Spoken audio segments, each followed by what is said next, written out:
Assalamualaikum warahmatullahi wabarakatuh. Waalaikumsalam warahmatullahi wabarakatuh. Alhamdulillahilladzi ja'ala ramadhana syahra siyama lil mu'minin. Wassalatu wassalamu ala asyrafil anbiya'i wal mursalin sayyidina wa maulana Muhammadin wa ala alihi wa ashabihil mujahidin at-tahirin, amma ba'du. Ma'asyiral muslimin rahimakumullah. Dari jumlah 12 bulan yang ada dalam agama kita, yang dihitung sejak Muharram sampai dengan bulan Zulqa'dah, maka Ramadan mendapat gelar Sayyidus Syuhur. Sayyidus Syuhur artinya raja, penghulu atau tuan dari seluruh bulan. Apa sebabnya maka Ramadan ini dinamakan Sayyidus Syuhur?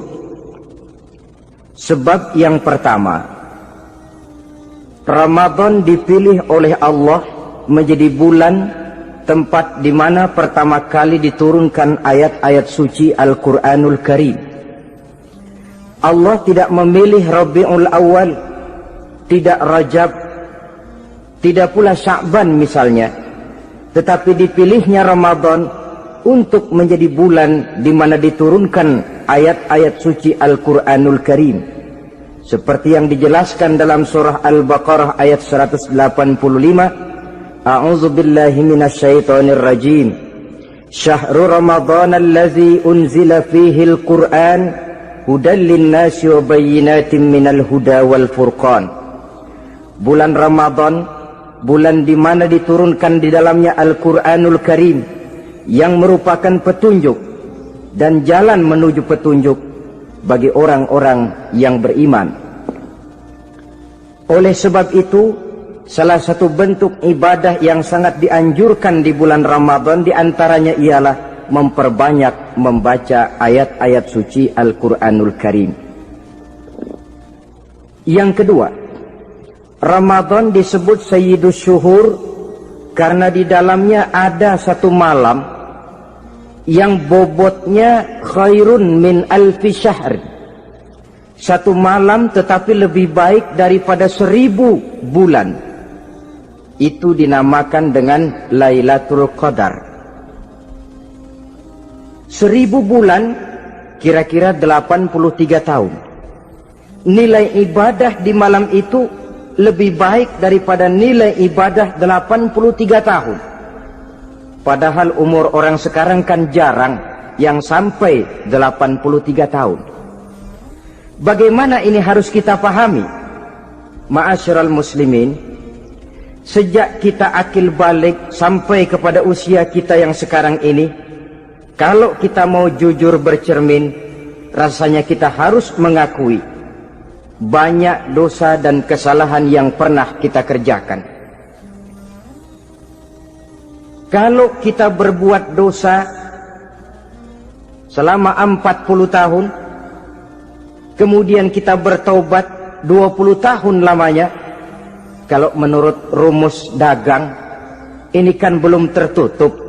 Dosa 40 tahun ditebus dengan taubat 20 tahun. Tapi haruskah dosa tidak terampuni? Allah Subhanahu wa ta'ala Maha Penyayang. Disediakannya malam-malam yang istimewa, yang punya nilai khusus. Seolah-olah Allah berkata, hai manusia, kau tidak perlu putus asa. Bagaimanapun banyak dosa kau lakukan, bagaimanapun banyak kesalahan kau kerjakan, nih, aku sediakan satu malam khairun min alfi syahrin, lebih baik daripada 1000 bulan, yang disebut dengan Lailatul Qadar. Kapan sih Lailatul Qadar itu? Menurut Al-Imamul Ghazali, Lailatul Qadar itu adanya pada 10 hari yang akhir di bulan Ramadan, terutama pada malam-malam ganjil. Malam 21, 23, 25, 27, dan 29. Tapi orang yang ingin menemukan Lailatul Qadar, dia harus sudah berjaga sejak awal Ramadan. Jadi nggak boleh pakai ilmu ngincer. Tahu ilmu ngincer? Tanggal 20 Ramadan nggak terawih, 21 terawih, 22 perek lagi, 23 masuk lagi, 24 nggak ke masjid. Temennya tanya, kenapa nggak ke masjid? Ini kan bukan malam ganjil, nggak turun Lailatul Qadar. Saya kira yang kayak begini dapatnya bukan Lailatul Qadar, boleh jadi Lailatul Qadar. Orang yang ingin menemukan Lailatul Qadar itu, dia harus berjaga-jaga sejak awal Ramadan. Inilah diantara tugas kita, memanfaatkan waktu-waktu yang punya nilai istimewa. Itu ada dalam agama. Dalam setiap minggu ada hari istimewa. Dalam setiap hari ada jam-jam istimewa. Dalam setiap tahun ada bulan istimewa. Coba, dalam setiap minggu ada hari istimewa, hari Jumat. Dalam setiap hari ada jam-jam istimewa, sepertiga malam yang terakhir. Antara jam 2 sampai menjelang fajar di kala subuh, itu saat-saat istimewa. Di samping saat istimewa, Allah pun menyediakan tempat-tempat yang istimewa. Solat di Masjidil Haram, pahalanya 100.000 kali ketimbang solat di masjid-masjid lain. Begitu di Masjid Nabawi misalnya, ini tempat yang istimewa. Lailatul Qadar waktu yang istimewa yang diberikan kepada kita untuk kita manfaatkan dengan sebaik-baiknya. Toh dalam kehidupan bernegara saja misalnya, kan pada setiap tanggal 17 Agustus itu presiden memberikan grasi ampunan kepada para entah itu tahanan politik dan sebagainya. Ada yang mendapat potongan tahanan, waktu-waktu yang istimewa. Inilah sebab kedua kenapa Ramadan dinamakan Sayyidus Syuhur. Sebab yang ketiga, Ramadan disebut Sayyidus Syuhur karena di dalamnya nilai kebajikan berlipat ganda adanya. Satu hadis menjelaskan, "Lau ta'lamu ummati ma fi Ramadan, latamannau an takuna as-sanatu kullaha Ramadan." Andai kata umatku tahu keistimewaan apa yang ada di dalam bulan suci Ramadan, niscaya mereka ingin agar sepanjang tahun isinya Ramadan saja. Apa sebabnya? Li'annal hasanata fihi mujtami'atun.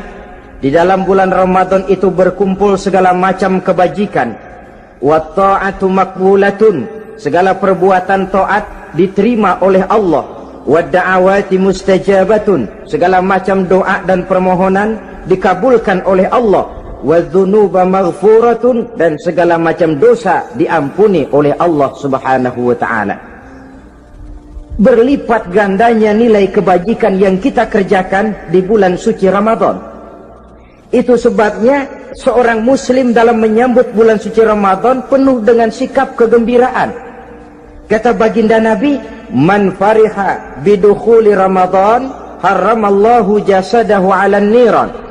Siapa orang yang gembira dengan datangnya bulan suci Ramadan, Allah haramkan badannya dari api neraka. Gembira menyambut Ramadan artinya bagaimana? Apa Ramadan datang terus bakar petasan? Bukan. Pukul beduk? Bukan. Apa gunanya pukul beduk kalau nggak puasa? Apa gunanya bakar mercon kalau tidak melaksanakan ibadah di bulan suci Ramadan? Gembira menyambut datangnya Ramadan dalam arti mempersiapkan diri untuk melaksanakan ibadah dengan sebaik-baiknya di bulan suci Ramadan ini. Ma'asyiral muslimin rahimakumullah. Yang terakhir, kenapa Ramadan disebut Sayyidus Syuhur? Karena di dalam bulan suci Ramadan ada perintah melaksanakan ibadah puasa. Apa istimewanya ibadah puasa? Pertama, yang dipanggil untuk melaksanakan puasa itu iman. Ini panggilan istimewa. Allah menyatakan, Ya ayyuhalladzina amanu kutiba alaikumusiyam. Hai orang-orang yang beriman, diwajibkan atas kamu berpuasa. Iman yang dipanggil untuk melaksanakan ibadah puasa. Contoh, satu hari di depan rumah kita lewat tukang pepaya, tukang duku, tukang duren. Kita panggil satu tukang pepaya, "Bang, pepaya, berhenti dulu sebentar." Kira-kira yang merasa tukang pepaya berhenti enggak? Berhenti. Ini tukang duku sama tukang duren berhenti enggak? Tidak. Tentu tidak berhenti karena tidak dipanggil. Ini Ramadan yang dipanggil orang-orang beriman. Hai orang-orang yang beriman, berhenti dulu sebentar. Berhenti apa? Berhenti makan di waktu siang, berhenti minum di waktu siang. Yang merasa beriman berhenti. Yang tidak beriman langsung. Biar Ramadan siang-siang makan jalan terus, ngerokok ngelepus terus. Kenapa? Tidak beriman, tidak merasa terpanggil oleh ayat tadi. Sekarang tukang pepaya lewat di depan rumah, kita panggil, "Bang, pepaya, berhenti dulu." Dia dengar tapi nggak mau berhenti. Apa kita bilang? Kang pepaya budak. Dipanggil nggak mau berhenti. Ini ada orang ngaku beriman kepada Allah, Ramadan dipanggil disuruh berhenti makan siang, nggak berhenti juga. Mukmin budak. Disuruh berhenti minum di waktu siang, nggak berhenti juga. Mukmin budak. Ini istimewanya puasa. Panggilan difokuskan kepada iman. Hai orang-orang yang beriman. Allah tidak bilang hai orang-orang yang sudah masuk Islam. Tidak. Ya ayyuhallazina aslamu. Tidak. Ya ayyuhalladzina amanu yang dipanggil. Hai orang-orang yang beriman. Nilai nurani yang paling dalam itu yang dipanggil melaksanakan ibadah puasa. Lalu orang beriman yang bagaimana yang wajib puasa? Pertama, dia sudah balik. Yang kedua, berakal sehat. Yang ketiga, dia mampu berpuasa. Orang beriman macam ini balik, berakal sehat, mampu melaksanakan puasa. Kalau cukup syarat ini, dia wajib puasa. Kurang syarat, tidak wajib puasa. Jadi kalau di bulan Ramadan ada teman kita tidak puasa, jangan heran barangkali syaratnya kurang. Cukup dalam hati saja, ini orang kurang syarat, makanya nggak puasa. Pak, itu teman saya kok nggak puasa? Nggak puasa, nggak puasa. Dia bukan orang beriman kali ah. Orang yang tidak beriman itu tidak wajib puasa. Beriman kok Pak? Iman, tapi nggak puasa. Nggak puasa. Belum balik kali ah.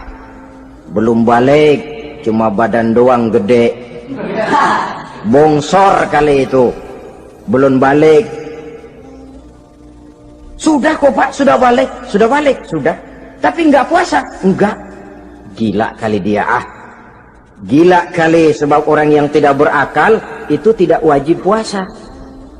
Waras Pak, dia tidak gila. Tidak gila, tidak. Barangkali dia tidak mampu melaksanakan puasa karena terkena uzur syar'i. Ini keistimewaan puasa yang pertama, yang dipanggil melaksanakannya iman. Keistimewaan yang kedua, oleh karena yang dipanggil iman, maka puasa dinamakan ibadah sirriyah, ibadah rahasia. Kalau kita sembahyang, orang lihat kan? Lihat enggak? Lihat. Kita bayar zakat, orang tahu. Kita pergi haji, apalagi pergi haji, sekampung nganterin. Tapi kita puasa atau tidak puasa, yang tahu kan cuma kita dan Allah saja. Pura-pura sedekah, nggak bisa. Pura-pura sholat, ketahuan. Gerakannya mesti canggung. Pura-pura pergi haji, kemana perginya? Tapi pura-pura puasa, gampang. Namanya ibadah sirriyah. Bulan puasa jam 8 pagi makan. Keluar rumah bibir lap yang kering. Jalan lemesin dikit. Ada angin belaga miring.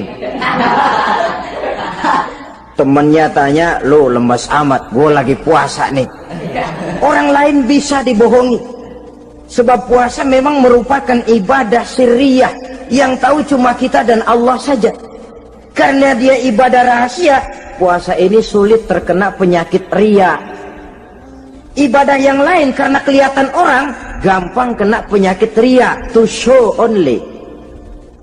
Sholat karena kelihatan orang, gampang kena penyakit riya.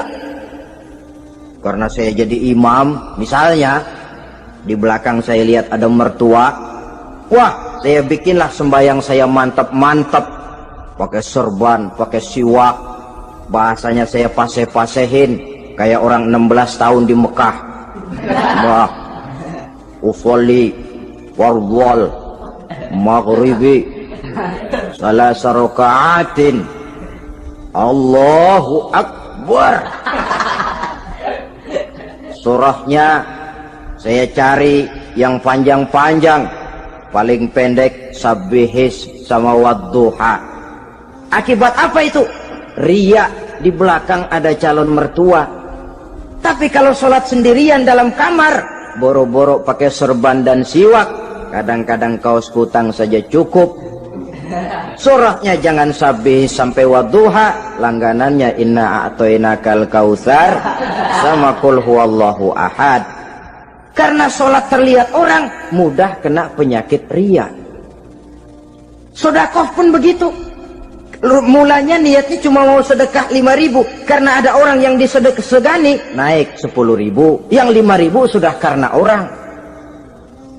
Jadi ibadah yang lain itu mudah terkena riya, tapi juga mudah dinilai orang. Kita bisa saja bilang, itu orang sholatnya khusyuk ya. Kenapa? Kelihatan dari gerakannya. Itu orang hajinya mabrur ya. Kenapa? Kelihatan dari tingkah lakunya setelah pulang haji. Itu orang sedekahnya berani ya. Kenapa? Ketahuan dari jumlahnya. Ibadah yang lain bisa dinilai, tapi puasa nggak bisa dinilai. Itu orang puasanya mantap bener ya. Kenapa? Beludah melulu. Itu bukan ukuran. Itulah sebabnya dia dinamakan ibadah sirriyah, ibadah yang abstrak, yang tahu cuma si pelaksana dan Allah saja. Ini keistimewaan puasa yang kedua. Yang ketiga, saudara-saudara, kalau ibadah-ibadah yang lain, ganjaran pahalanya itu dijelaskan oleh Allah. Sedekah kalau ikhlas pahalanya begini, haji kalau mabrur pahalanya ini, sembahyang berjamaah pahalanya ini. Untuk puasa tidak.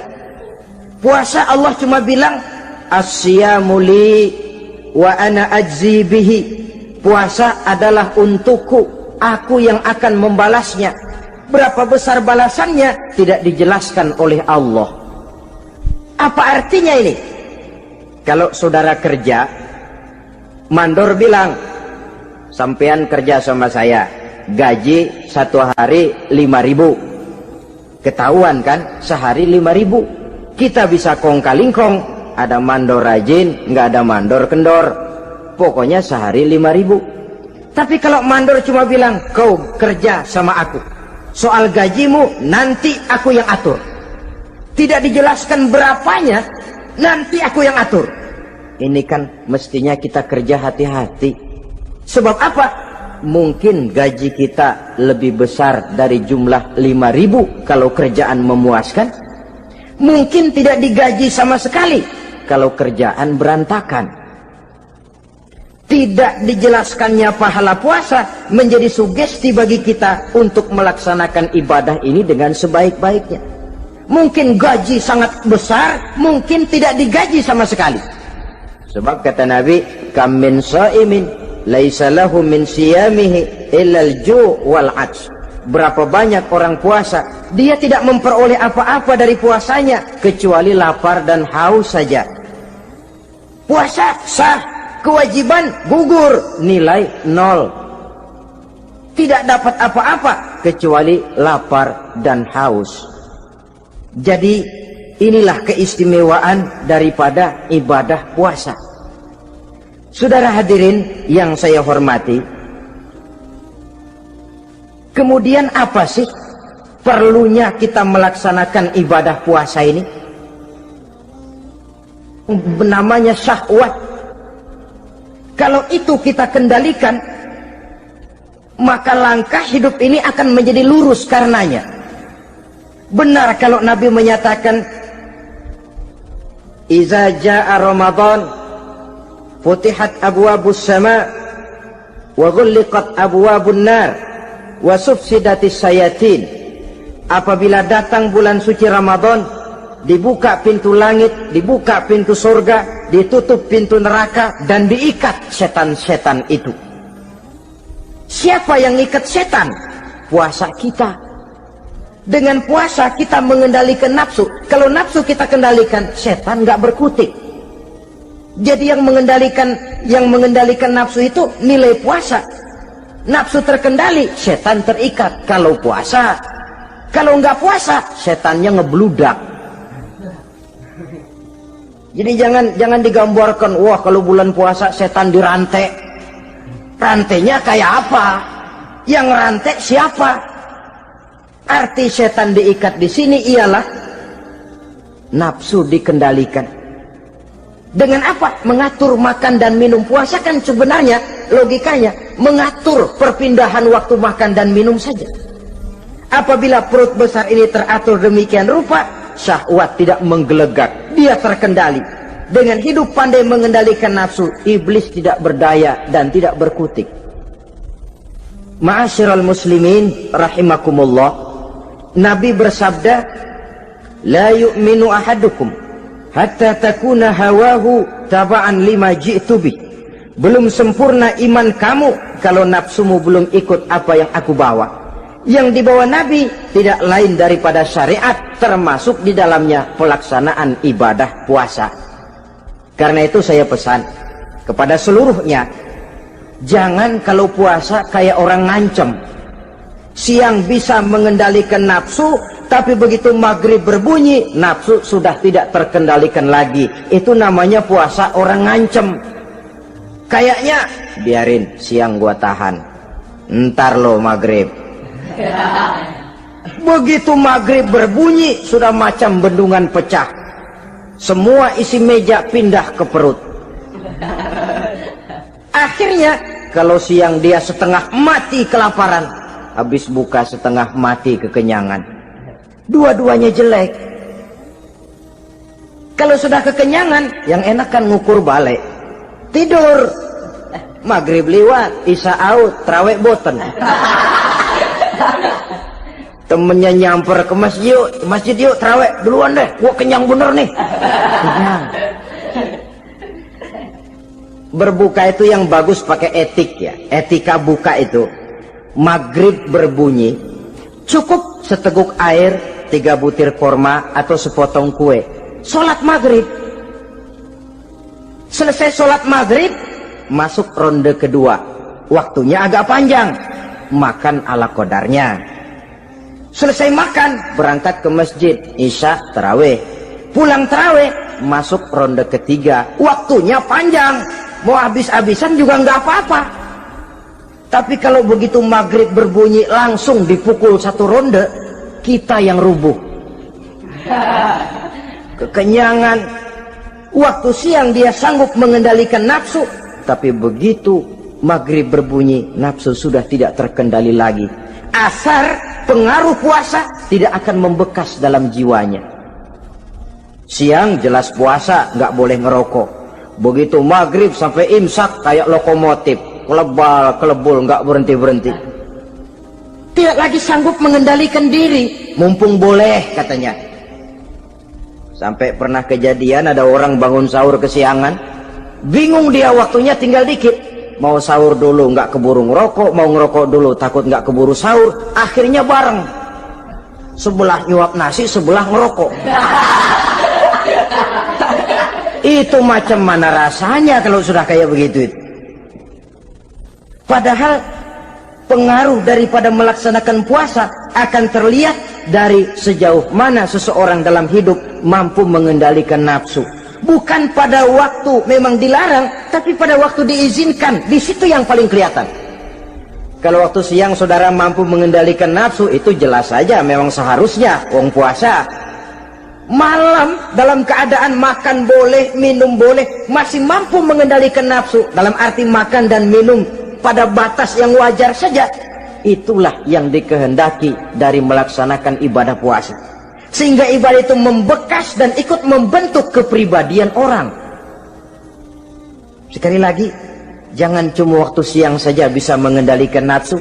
Di waktu malam pun dalam kondisi yang memang dihalalkan, kita juga hendaknya mampu mengendalikan nafsu. Jadi inilah perlunya puasa yang pertama, supaya kita bisa mengendalikan nafsu. Yang kedua, puasa itu melatih kita hidup sederhana. Orang sufi mengajarkan, orang yang paling kaya ini sebenarnya orang yang hidupnya paling cukup. Sedangkan orang miskin adalah orang yang kebutuhannya kelewat banyak. Maka yang paling kaya, bahkan yang maha kaya, itu sebenarnya cuma Allah. Sebab apa? Dia nggak perlu apa-apa. Makin banyak keperluan kita, makin miskin kita. Coba orang puasa lihat. Kalau sudah jam 2, jam 3, itulah barangkali memang termasuk godaannya dalam melaksanakan ibadah puasa. Kalau jam 1 siang, jam 2 siang, jangankan makanan enak, nangka busuk kita lihat legit. Barangkali cobaan di dalam melaksanakan ibadah puasa. Tapi kalau sudah maghrib berbunyi, berbuka kita kena seteguk air, sepotong roti, 3 butir korma, kenyang rasanya. Kemana keinginan yang tadi begitu menggebu-gebu? Oh, bisikan nafsu rupanya itu. Makin dalam kita merenung, makin sampai kita kepada bentuk kesederhanaan di dalam hidup ini. Puasa membentuk pribadi seorang muslim untuk jauh daripada sifat tamak bin rakus alias rakah. Tamak itu berasal dari kalimat toma dalam bahasa Arab yang sifatnya sudah terukir dari hurufnya. Huruf to, tengahnya bolong. Huruf mim, tengahnya bolong. Huruf ain, mulutnya mangap, perutnya gede. Jadi orang tamak macam itulah. Apapun yang diberikan Allah tidak pernah ada cukupnya dan tidak pernah ada syukurnya. Sehingga Nabi menjelaskan, lau anna libni adam wadiyani min zahabin labtagha lahuma thalisan wala yamla'u jawfa ibna adam illa turab. Andai kata manusia mempunyai 2 buah ladang yang seluruhnya emas, tidak usah kepalang tanggung, ladang emas, 2 ladang semuanya ladang emas, dia tidak akan puas, dia akan mencari lagi ladang yang ketiga. Wala yamla'u jawfa ibna adam illa turab. Mulut manusia ini memang tidak akan pernah penuh kecuali kalau sudah diisi dengan tanah. Kapan diisi dengan tanah? Kalau sudah menghadap ke arah kiblat di liang lahat, nah itu baru mulut udah nggak ngerawil, diam, tenang, kalem, diisi dengan tanah. Dengan demikian kita lihat bahwa puasa makin kita hayati, makin dekat kita kepada kesederhanaan di dalam kehidupan ini. Islam tidak melarang orang untuk kaya, untuk punya harta. Yang dilarang ialah sifat rakus, serakah, dan tamak. Karena ini akan membuat orang melakukan segala macam cara, ingkar kepada nikmat Allah, tidak pandai bersyukur, pandangan matanya selalu diarahkan ke atas. Dikala hidupnya sudah serba cukup, dia masih merasa kurang. Sebab itu dia selalu kurang. Dia sudah kaya tapi masih merasa miskin saja, maka hidupnya pun miskin terus. Saudara-saudara ma'asyiral muslimin, ini hikmah yang kedua kenapa kita perlu puasa. Yang ketiga, puasa itu melatih kita cinta kepada fakir miskin, orang-orang yang tidak mampu, yang memerlukan pertolongan. Bagaimana caranya? Dunia pendidikan berkata bahwa pendidikan akan lebih berhasil kalau bersifat audio visual. Mengajar anak berenang, bawa ke kolam. Mengajar anak naik sepeda, berikan sepedanya. mengajar orang cinta fakir miskin, rasakan apa yang dirasakan oleh fakir miskin. Apa itu? Lapar, haus. Kan nggak bisa ngajarin anak berenang teori saja, ke kolam nggak pernah. Teori hafal luar kepala, gaya dada begini, gaya 200 meter begini, gaya kupu-kupu begini, gaya bebas begini. Teori hafal, ke kolam nggak pernah. Sekali terjun gaya batu, sudah nggak timbul-timbul lagi. Nggak bisa ngajar anak naik sepeda cuma teori saja, sepedanya tidak pernah diberikan. Hafal teori, bab 1 pegang setang, bab 2 dorong, bab 3 kaki kanan naik pedal kanan, bab 4 genjot. Hafal teori, megang sepeda nggak pernah. Begitu dikasih sepeda dia naik, habis tukang bakso. Pun mendidik orang cinta kepada fakir miskin tidak bisa cuma lewat seminar, kongres, penataran, indoktrinasi. Diadakan simposium, seminar, diskusi supaya orang cinta kepada fakir miskin, tapi yang bicara orang kenyang semua. Bagaimana hati ini mau peka? Islam itu nggak usah banyak teori lah, rasakan saja lapar haus. Enak nggak? Kalau kau tahu lapar dan haus tidak enak, kau lapar haus cuma sebentar, habis maghrib laparmu hilang, hausmu hilang. Bagaimana saudara-saudaramu muslimin yang terkapar di kolong-kolong jembatan, yatim piatu yang hidup terlunta-lunta, perempuan-perempuan tua hidup miskin, anak pun banyak perlu uluran tangan. Lapangan kerja sulit, persaingan hidup makin tajam, meringkuk mereka di sudut-sudut kehidupan, beratap langit, beralas bumi, tanpa tahu kapan hidup dan nasibnya akan berubah. Di situ pekaklah hati untuk hidup tidak cuma buat kepentingan diri dan perut sendiri saja, tapi mampu memberikan pertolongan sesuai dengan kemampuan kepada mereka yang memang memerlukan. Sebuah hadis menyatakan, irhamu ahlal ardi yarhamkum man fis sama. Sayangilah apa yang ada di permukaan bumi, nanti yang di langit akan sayang kepadamu. Si kaya sayang kepada yang miskin lalu menolongnya, yang alim sayang kepada yang awam lalu membimbingnya, yang pemimpin sayang kepada rakyat lalu melindunginya. Yang di langit akan sayang kepada kita, akan turun rahmah berlimpah, akan tercipta keberkahan dan ketenangan dalam hidup. Tapi kalau sebaliknya, yang kaya malah nyantap yang miskin, yang pemimpin malah menggilas yang rakyat, yang alim malah membodoh-bodohi orang yang memang sudah bodoh, akan terwujudlah malapetaka.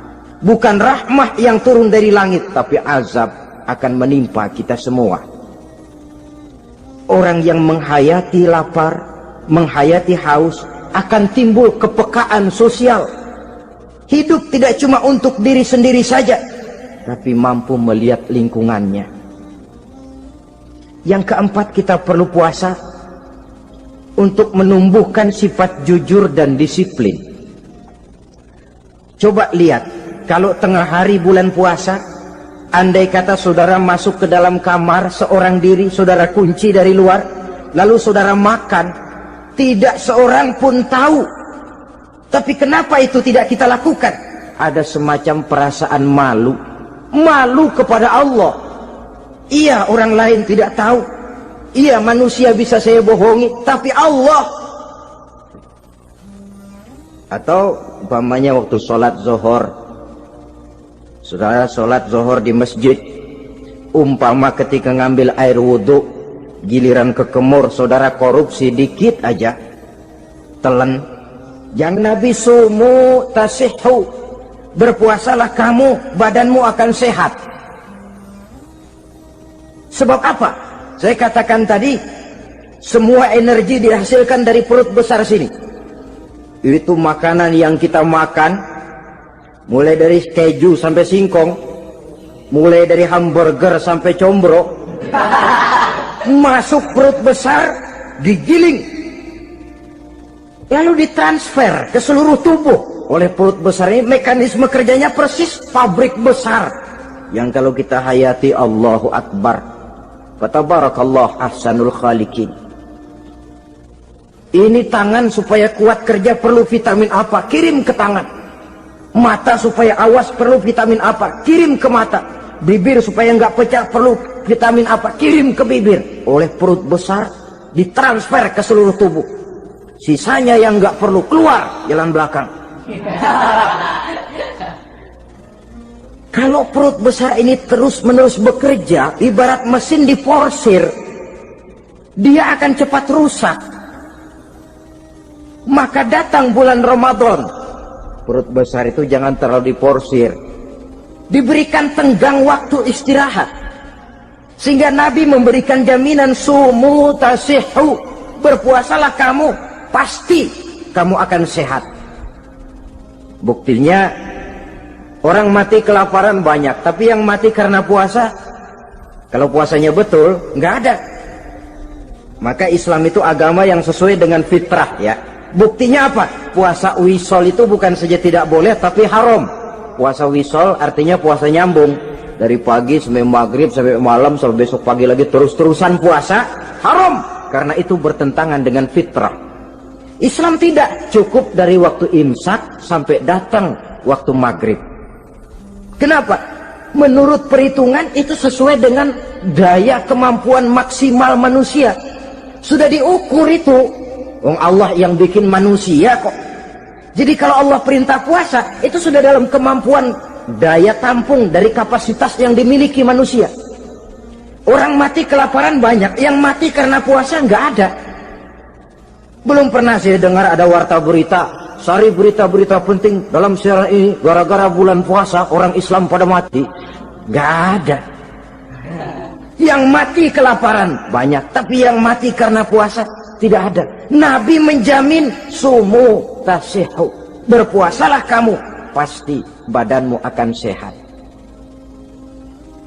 Ma'asyiral muslimin, kalau sudah tahu kita apa perlunya kita berpuasa, pembicaraan akan saya lanjutkan bagaimana seharusnya kita puasa.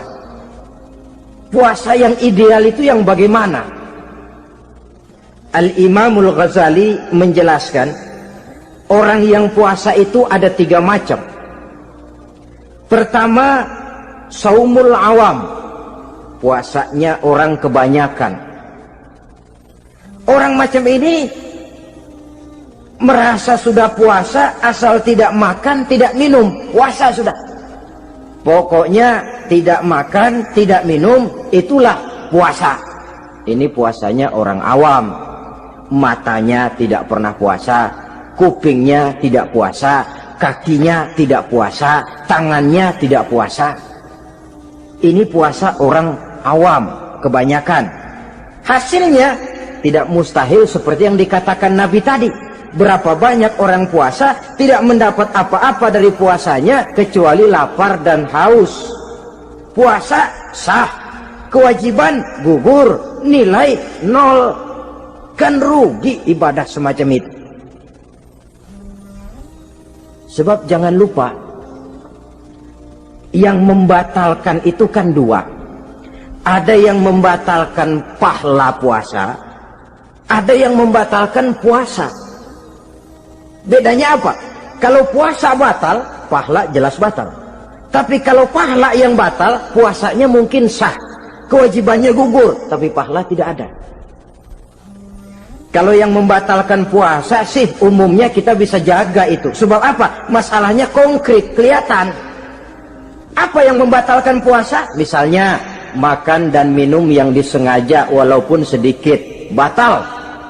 Sedikit tapi sengaja tidak mengenyangkan, batal. Mamanya pentol korek yang kecil itu, sengaja telan waktu puasa, batal. Kan sedikit pak, nggak kenyang kok. Sengaja itu yang bikin batal. Tapi kalau tidak sengaja seperti lupa, itu tidak batal. Misalnya hari pertama puasa, habis sembahyang subuh tidur, bangun jam 8, lupa kebiasaan, langsung aja nyerbu ke dapur. Dapat sepiring setengah, ingat, astagfirullah lagi puasa, betul. Setelah ingat bagaimana? Yang masih ada di mulut keluarkan, berkemur, lanjutkan puasanya, sah. Perkara sepiring setengah yang udah kadang masuk bagaimana Pak? Itu rezeki. Lawang orang lupa. Lupa itu kan jenis yang ma'fu anhu, jenis yang dimaafkan. Makan dan minum yang disengaja walaupun sedikit, batal. Batal puasanya. Apalagi muntah yang disengaja, batal puasa itu. Ukuran sengaja kan kita tahu. Apalagi hilang akal, seperti gila atau pingsan, batal puasa. Apalagi hubungan suami istri di waktu siang secara sengaja, batal. Kalau sengaja. Kalau nggak sengaja, enggak. Namanya nggak sengaja. Umpamanya, saya nggak sengaja Pak, tahu-tahu udah nyampe situ, gimana? Yang nggak batal, cuma begitu ingat, buru-buru selesai mandi, lanjutkan puasanya, sah. Jangan begitu ingat sih, ingat Pak puasa, cuman tanggung. Nah, ini tanggung ini yang bikin jadi batal. Dan jangan lupa, orang yang membatalkan puasa karena hubungan suami istri, dendanya paling berat. Seorang sahabat pernah lapor, halaktu ya Rasulullah, ya Rasul, celaka saya. Ma ahlakah, apa yang bikin kamu celaka? Saya lagi puasa Ramadan ya Rasulullah, saya nggak tahan. Lalu saya nyelonong sama istri saya, pengantin baru ini rupanya. Nyelonong bagaimana? Ya nyelonong.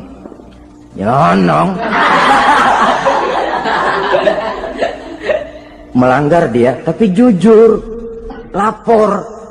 Kata Rasul, ya sudah, bayar dendanya. Dendanya apa ya Rasulullah? Bebaskan budak. Aduh, saya nggak punya budak ya Rasulullah. Tidak punya? Tidak punya. Puasa 2 bulan berturut-turut, tidak boleh diselang-seling.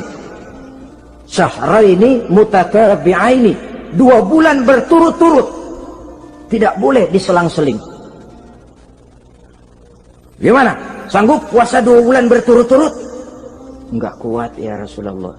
Enggak kuat? Enggak kuat. Ramadan yang sebulan aja saya nyelonong, apalagi 2 bulan. Kalau kau tidak kuat juga, beri makan 60 fakir miskin, 1 orang 1 mod ya Rasulullah. Apalagi jangan memberi makan 60 fakir miskin. Kalau istri saya di rumah sehari masak, 3 hari libur. Saya orang susah ya Rasulullah. Saya pikir lagian ya orang kebangetan juga, sudah melarat sama larangan berani. Rasul masuk ke dalam kamar, keluar kembali bawa sekeranjang kecil kurma. Kalau kau tidak punya apa-apa, bawa pulang ini. Sedekahkan kepada orang-orang miskin di kampungmu sebagai pembayar dendamu. Ya Rasulullah, apalagi? Di kampung saya itu yang paling miskin saya. Waduh, rusak bener ini orang. Apa marah Rasul? Beliau malah senyum. Ya sudah, kalau memang yang paling miskin kamu, bawa pulang saja itu kurma, beri makan anak istrimu di rumah. Orang ini udah melanggar larangan, dapat kurma lagi. Yang kedua, watak hukum Islam itu elastis, fleksibel, tidak kaku. Tidak kalau sudah begitu ya mesti begitu, itu tidak. Yang sering kaku kan kitanya umat Islam di dalam memahami Islam. Saudara hadirin yang saya hormati, yang tidak boleh itu pun di waktu siang. Kalau malam sejak maghrib sampai sebelum imsak, pada awal perintah puasa tidak boleh. Tapi ternyata banyak juga yang nyerempet-nyerempet. Sampai Allah turunkan, uhilla lakum lailatas siyami arrafasu ila nisaikum. Dihalalkan bagi kamu pada malam puasa bergaul dengan istrimu. Jadi barangkali di antara pendengar ini ada yang pengantin baru, tolong sabarlah di waktu siang. Tunggu maghrib berbunyi. Kalau sudah maghrib habis buka, mau buka lagi juga nggak apa-apa. Terserah saja. Ini yang membatalkan puasa. Yang kita sulit mengontrol, yang membatalkan pahalanya. Apa misalnya? Ngomong-ngomongin orang. Puasa. Ngomongin orang jalan terus. Itu ya tetangga kita. Kenapa emang? Oh, anu. Kita sih bukan ngomongin orang ini. Bukan ngomongin orang katanya. Ngomongin tuyul. Anu. Bohong. Orang puasa bohong, apa puasanya batal? Tidak. Puasanya sah. Yang batal mungkin pahalanya. Saudara-saudara ma'asyiral muslimin rahimakumullah. Mata, terutama di kota-kota besar, menjaga mata ini kadang-kadang kita nggak pengen lihat tapi kelihatan. Sebab itu memang yang tidak boleh ngeliatin. Kalau kelihatan lain, kelihatan itu kan rezeki. Orang kita nggak mau tapi kelihatan. Yang kelihatan itu sebentar. Kata Imam Ali, nazaratul ula laka wa tsaniyatu alaika. Pandangan pertama untukmu, yang kedua atasmu. Jadi begitu kelihatan, ya sudah. Jangan kelihatan tapi manteng aja enggak mau. Ya ini mantengnya ini yang jadi urusan. Saudara hadirin yang saya hormati, dengan kata lain, berusahalah kita untuk puasa zahir batin. Itu yang pertama tadi. Puasa tingkatnya orang saumul awam disebut. Tingkat yang kedua, saumul khawas, puasanya orang khusus. Bagaimana ini? Di samping tidak makan dan tidak minum, panca inderanya sudah ikut puasa. Matanya puasa, kupingnya puasa. Asal ada diajak ngomongin orang, maaf ya, kuping saya lagi puasa. Kakinya puasa, diajak jalan ke tempat yang tidak baik, dia bilang maaf saja, kaki saya lagi puasa. Diajak nyolong, maaf, tangan saya lagi puasa. Tidak cuma sekedar tidak makan dan tidak minum, panca inderanya sudah ikut puasa. Sekurang-kurangnya seperti inilah puasa kita, zahir batin.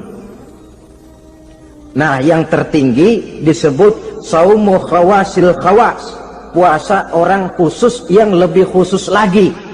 Ini sudah the first class ini, puasanya orang VIP. Bagaimana puasanya orang ini? Di samping tidak makan dan tidak minum, puasa panca inderanya, hatinya juga sudah ikut puasa dari seluruh keinginan yang selain Allah. Wah, ini kelas tinggi. Orang yang puasa macam ini, andai kata jam 3 sore dia berpikir, ntar sore buka pakai apa ya, dia menganggap batal pahalanya. Kenapa? Masih mikirin makanan. Kalau kita kan bukan cuma mikirin, ngancem.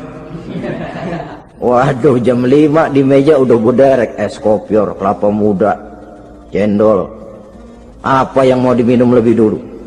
Tingkat yang tertinggi ini, hatinya juga puasa dari semua keinginan yang selain Allah. Idealnya sekurang-kurangnya kita puasa zahir batin. Zahirnya menahan diri dari yang membatalkan puasa, batinnya mencegah diri dari yang membatalkan pahala puasa kita itu. Ma'asyiral muslimin rahimakumullah.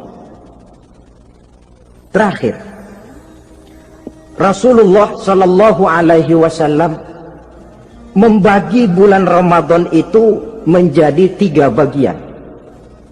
Sepertiga yang pertama, tanggal 1 sampai 10 Ramadan, masa turunnya rahmah, turunnya kasih sayang Allah.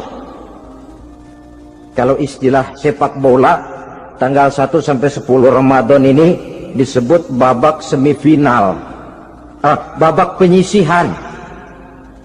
Sepak bola itu kalau baru tingkat babak penyisihan, pesertanya banyak. Seluruh kesebelasan turun bertanding, babak penyisihan.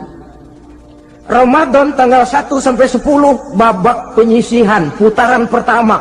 Pasaran puasa rame.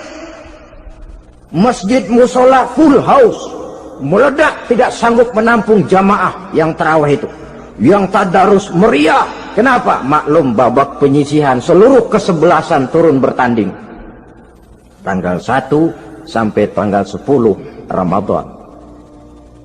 Bila itu selesai, selesailah putaran pertama, masuk putaran kedua, sepertiga yang kedua tanggal 10 sampai 20 Ramadan, masa maghfirah, masa turunnya ampunan dari Allah, masuk babak semifinal. Sepak bola itu kalau sudah babak semifinal, itu kan sudah banyak kesebelasan yang masuk kotak. Maka 10 Ramadan ke atas, pasaran puasa mulai menurun, yang nggak puasa mulai nekat, yang tadarus sudah mulai sayup-sayup sampai. Sementara barisan orang sembahyang tarawih di masjid mulai mengalami kemajuan dengan pesatnya. Barisannya makin maju ke depan. Maklum, tidak semua kesebelasan tangguh. Ada yang sejak bertanding sudah berhitung, kita sih bakalan kalah jelas, yang penting main aja dulu dah. Ada yang rajin ke masjid, motifnya lain, ada. Karena ikut-ikutan teman, karena malu sama mertua, rajin terawih, karena nganterin, rajin terawih, bayangnya paling belakang berdua lagi. Malah ngeledek begitu imam waladolin, dia di belakang nyaut asik.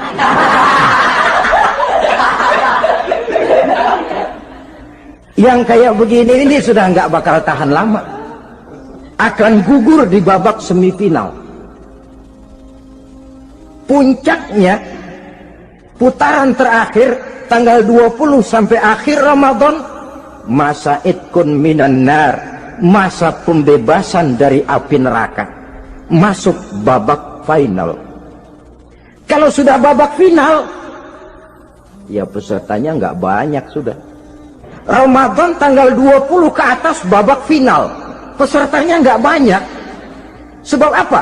20 Ramadan ke atas pikiran orang sudah bercabang itu. Yang punya kampung sudah siap-siap mau pulang mudik, lebaran di buah kampung, puasa kayak enggak, yang penting pokoknya lebaran.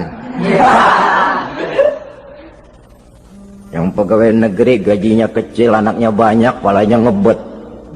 Yang belum punya sepatu, belum punya baju, macam-macam problem, sehingga konsentrasi ibadah menurun. Padahal Nabi sangat menganjurkan tingkatkan ibadah, la siyama fi asril awakhir, lebih-lebih pada hari 10 yang akhir, tanggal 20 sampai akhir Ramadan.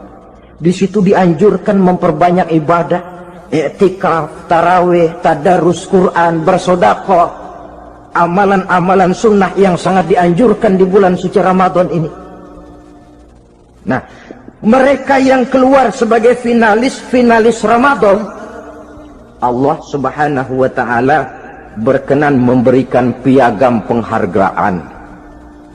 Di atas piagam itu tertulis dengan nyata, ghufira lahu ma taqaddama min zambihi.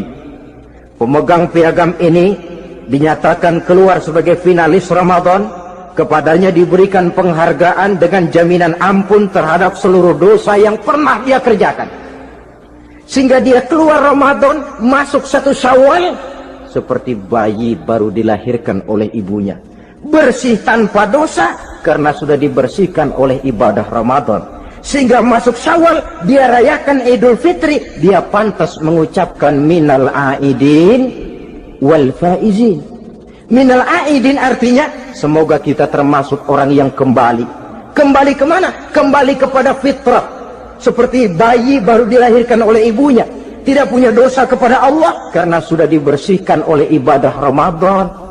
Ini orang yang finalis, puasanya betul, tarawihnya betul, pantas mengucapkan minal aidin. Dan kalau tarawih cuma 2 malam, puasa 3 hari, lebaran paling rajin, mas minal aidin ya, minal aidin.